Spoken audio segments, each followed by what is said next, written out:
Hey, what up, everybody? This is Stevie Breach coming to you. I'll tip the cup to you, drinking some. I didn't mix up my chocolate milk enough down there on the bottom, but I've honestly been in a little bit of a funny mood. Most of the time, I work 11 to 8 o'clock at night, and I come home and watch Monday Night Raw at night. The last few days, I've been filling in as the number 2 man at my shop. So I had to work yesterday at 5 in the morning. Today I had to work at 4 in the morning. And, basically that messes up my clock a lot. Basically, a lot of times I don't even set an alarm. My kids just wake me up when they wake up in the morning. But to have to wake up at 3 o'clock in the morning to hit the, to go into work and hit the time clock. That messes you up. Today came home, and I was in a funny mood. Basically, I was sort of pumped to watch Monday Night Raw, to find out the only thing is that it was taped in the UK. The spoilers were posted online, I believe, like around 12:30, 1 o'clock. And that always just sort of puts me in a bad mood. I don't have to read the spoilers. I didn't read the spoilers, but somehow, because the spoilers are out there, I just don't care about the show as much. It's the same thing with Impact. I love the live Impacts and the Impact DVRs, I guess you could call them, whatever you want to say, the ones that they have on tape from a week. I tend to stay away from the spoilers. Every once in a while they'll fall into my lap, but I just don't care about them that much. So I went from, planning my night out that I was going to watch my Night Raw to saying, I'm going to keep my phone next to me, I'm going to watch some other stuff, and as soon as I can see businesses picking up, I'll switch it over. And honestly, I didn't have much hope for this Raw. I could tell from the few people that I follow. I have my buddy Luke Cara's tweets and my buddy Zach's tweets. They get sent to my phone. They review, or I guess you can call it like live tweet almost about every show there is out there. So you're able to get a good feeling about what is going on if you're not watching. And their tweets at the beginning honestly didn't really pull me in to make sure that I wanted to watch this. But there was a tweet that really got my attention. John Cena's been working a lot with Jack Swagger and Antonio Cesaro. Of course, I'm sure everybody has seen the video from the Germany show with Cena putting Cesaro over, calling him a future WWE World Heavyweight Champion, and Cesaro saying that he was going to bring the belt back to Germany as soon as he can. They had a match tonight. I don't know. See, I told you, I apologize. I'm feeling a little weird. I'm just tired. I forgot what the fuck I was doing right there. But it was John Cena had a handicap match going up against Jack Swagger and Antonio Cesaro, and they made Cesaro look like he was the #1 contender. It's sorry to say this, but I don't know what the hell Jack Swagger was doing out there. But I think Cesaro, from the day he stepped into the WWE, everybody knows that these guys ready to carry the ball. He'll give them as much as they'll let him have it. He was really riding it high and looked like he was on the fast track to being the champion as the the guy who was going towards the United States Championship. Once he got it, the wheels fell off the wagon. I don't know what the hell it is about getting that belt, but it was not good news. And basically, they're trying to turn the wheels around, and I think it is there. The sooner Cesaro can break off from Swagger and go in his own direction, the better it's going to be. But they had a good match. I'm not going to call it that it was great, but it just, for Cesaro and Swagger to be working with Cena, it's going to be good for anybody to work with Cena. I was going to put them over like it was something special, but if Cena works with Yoshitatsu on SmackDown this week, it's going to be good business for Yoshitatsu. Basically, Cena got the win because Cena beats everybody. And at the end, Cesaro jumped back in and tried to start some mess with Cena. Cena wasn't having nothing of it.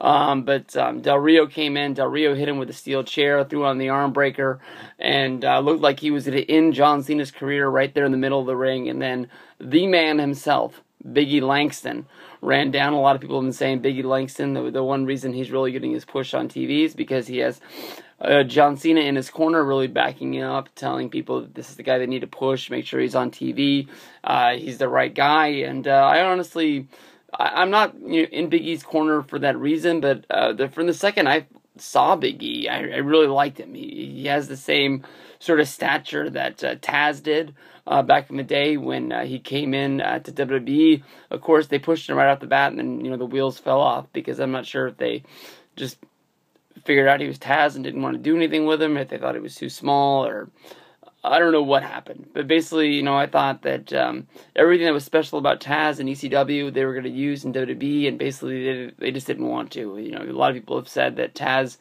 was an ECW guy, and they just really liked pushing the WWE guys, people that they created, and they didn't want to give Paulie the rub of making somebody that was a future champion. But he was the first guy to ever beat Kurt Angle.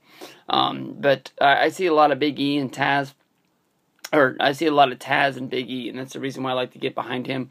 You know, Big E had a match with Alberto Del Rio. It was another match that wasn't really anything really special, but it's, you know, cool to see a guy that you like working with the World Heavyweight Champion's #1 contender, someone that you could say is, you know, a way of moving up the card. Del Rio's been WWE champion, he's been World Heavyweight champion, and you know, it's the right kind of guy you want to see your guy working with, unless it's like, you know, some superstar squash match or something like that. So the future is bright for Big E. He didn't get the win.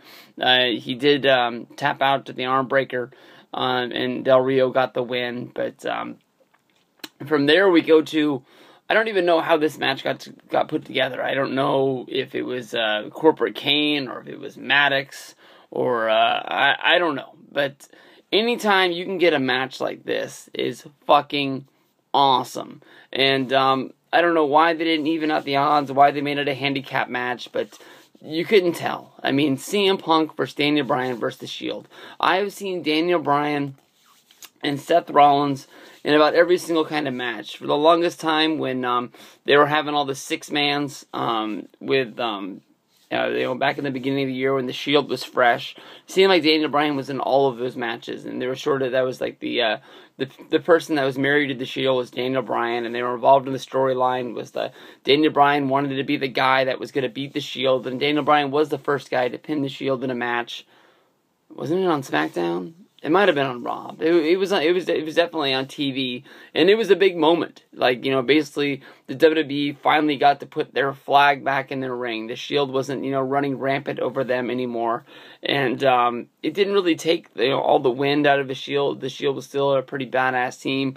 You know, they went through a good little while when they didn't really have any good matches that really stood out for a while, mainly because they weren't really, you know, being featured on Raw and SmackDown. They just, you know, sort of happened to be there, and they were holding the, you know, the tag team belts and the U.S. belts, and they weren't really, you know, openly defending those in big matches along the way. They were just being added to pay-per-views in the last minutes and things like that. But it seemed like, you know, once they got paired back up with Orton and Triple H after SummerSlam, it seemed like they got a lot more wind pushed back into their sails, and they're being pushed towards the main event. This match was so fucking awesome. They were all over the ring, flying, hitting each other. There was fast 2 counts all over the place. You know, 100 times during this match could have been over. It was really, really special, really, really good. Then once it got to the point when it looked like CM Punk was going to put the whole thing away, the Wyatts come out. As the Wyatts come down, Seth Rollins and Luke Harper, you know, get face to face in the ring, which turns into Luke Harper and Seth Rollins. You know, they're trying to shoot on each other and punch each other in the back, but they both turn on each other, and the fight starts. It's all about the Shield versus the Wyatts. You know, the place goes crazy. I think all the you know, basically 1,000 things happened in this match. You know, everybody said that Daniel Bryan was getting buried and he was never going to be in the main event anymore. And here he is in the main event of this show. It's the first time CM Punk's been on the main event of Monday Night Raw or anything in a very, very good little while. You know, the Wyatts are getting pushed right up to the main event, battling these guys. You know, everybody's been saying that they're going to fight each other at the Survivor Series pay-per-view. And we saw CM Punk and Daniel Bryan take on the Shield tonight. In my opinion, honestly, I think the Shield is more of a bigger deal than the Wyatts. So, I mean, if they are going to do another handicap match and it's 3-on-2 at the pay-per-view, I'm not going to hate it. You don't have to find a way to make 4-on-4. They're making jokes about who are you going to put in these matches to tag with Bryan and Danielson.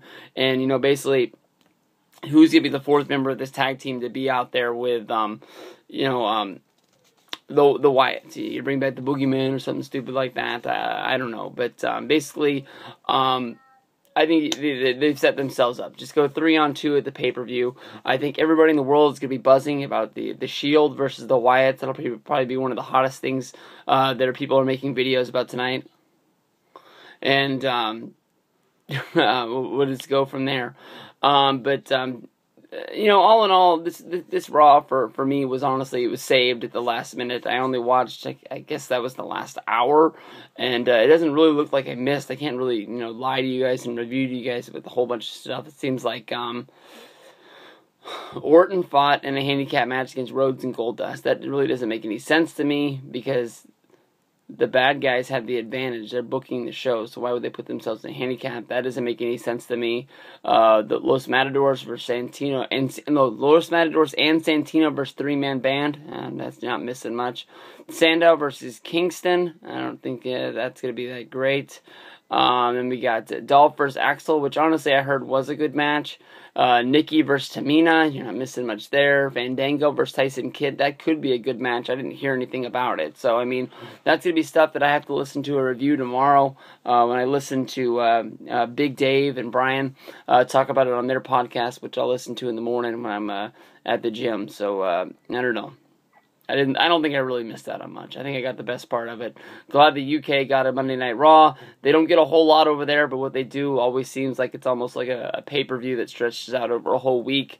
Glad those people get to see live wrestling. I know they don't go over there all that often, so they do deserve it. It just sucks for me over here just because Tape Raw blows.